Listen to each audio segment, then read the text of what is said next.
As I ventured deep into the dense woods on my hunting trip, I couldn't shake the feeling of being watched. The rustling leaves and the distant calls of nocturnal creatures only added to the eerie atmosphere.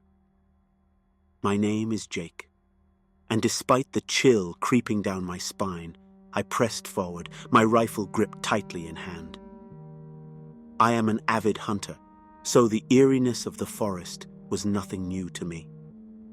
As the evening sun began to dip below the horizon, casting long shadows through the trees, I spotted movement ahead. A deer, its graceful form illuminated by the fading light, stood perfectly still in a small clearing. My heart quickened with excitement at the sight of potential prey. Carefully, I raised my rifle, my breath steady as I took aim through the scope. The deer seemed oblivious to my presence, its attention fixed on something in the distance. But just as I was about to take the shot, something disturbing happened. The deer's head snapped towards me with unnatural speed, its eyes locking onto mine with an intensity that made my heart skip a beat. Time seemed to freeze as we stared at each other, neither of us daring to move. Then, to my horror, the deer began to rise up onto its hind legs, its body contorting in ways that defied nature. My grip on my rifle tightened, my mind struggling to comprehend what I was witnessing. This was no ordinary deer. This was something else entirely. Panic surged through me as I stumbled backwards, my instincts screaming at me to flee. But before I could make a run for it, the creature let out a bone-chilling screech that echoed through the forest, freezing me in place. With a sudden surge of adrenaline, I turned and ran, my heart pounding in my chest as I pushed back through the forest. Branches clawed at my skin, and the darkness seemed to close in all around me. But I didn't dare look back. Eventually, after what felt like an eternity, I burst through the trees into the clearing where my camp was set up. Gasping for breath, I quickly retrieved my car keys from my tent and continued running, leaving all my belongings behind. I sprinted for what felt like hours, but in reality, it was probably 15 minutes before I reached the parking lot where my car was parked. In a panic, I managed to unlock my door, my hands fumbling trying to get the key in the lock. Then I collapsed onto my steering wheel after making sure all my doors were locked. I won't lie, I started crying. My tears rolled down my cheeks like a river. I just sat there for a moment, trying to get a hold of myself. I started to question my sanity and wondered if what I had seen was even real. As I started to justify that I must have been seeing things, I rolled my window down to get some much-needed air. My car felt like a sauna after my intense meltdown.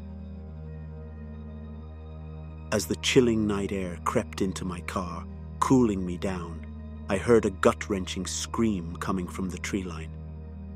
I stepped on the gas so hard that I almost ran into the ditch, and I drove the rest of the way home so fast, I thought my engine might explode. The next day, I convinced my buddy Mark to come with me to retrieve my belongings from my campsite.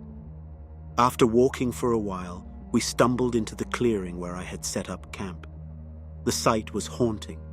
It looked like a crime scene. My tent was ripped to shreds with deep claw marks, and all my belongings were scattered all around the area. I even spotted my torn sleeping bag resting on a branch high up in a tree. We both noped out of there immediately, not daring to investigate any further. It's been 3 years since the incident now. I haven't been hunting since.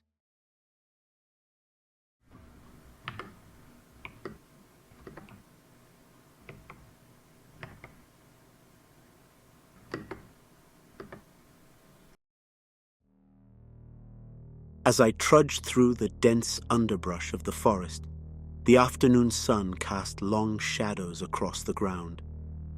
My name is Adam, and I've always loved hunting, There's something primal about it, something that connects you to nature in a way nothing else can.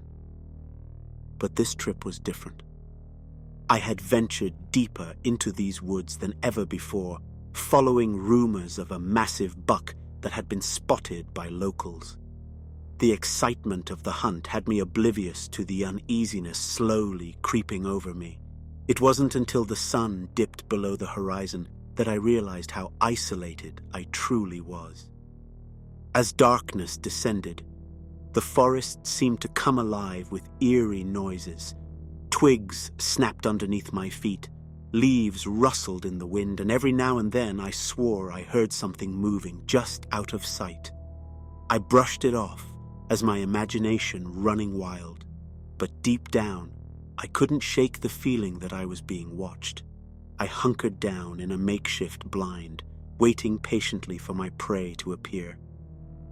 Hours passed in silence, broken only by the occasional hoot of an owl or the distant howl of a coyote.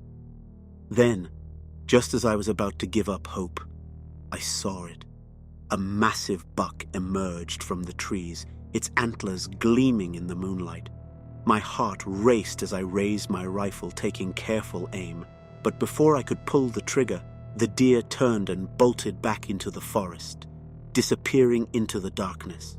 Frustrated, I set out after it, determined not to let my prize slip away.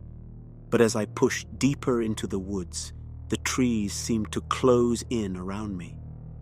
I stumbled over roots and rocks, my senses on high alert as the feeling of being watched intensified. Then, out of the corner of my eye, I saw movement. At first, I thought it was just a trick of the shadows, but as I turned to get a better look, I froze in terror. Standing before me was not the majestic buck I had been chasing, but something far more sinister. It was a tall and thin creature, with long, gnarled limbs that seemed to stretch on forever. It had long, contorted antlers on top of its head that just seemed wrong. I can't explain it. And its eyes glowed in the darkness, fixated on me with an intensity that made my whole body freeze. I wanted to run, to scream for help, but my body refused to move. I was paralyzed with fear as the creature took a step closer. I have never felt so powerless in my life before, and in my head, I was preparing to die. And then, just as suddenly as it had appeared, it was gone, disappearing back into the forest without a trace. I hurriedly stumbled back to my camp, my mind racing with fear and confusion. I packed up my gear as quickly as I could, desperate to put as much distance between myself and whatever horror lurked here in these woods. And as I drove away, I couldn't shake the feeling that I had narrowly escaped something truly evil. To this day, I don't know what I saw in those woods, or what would have happened if the creature hadn't spared me. But one thing's for certain, I'll never venture into those woods again. And if you ever find yourself tempted to go hunting in the dead of night, remember my story and think twice before you enter the darkness alone.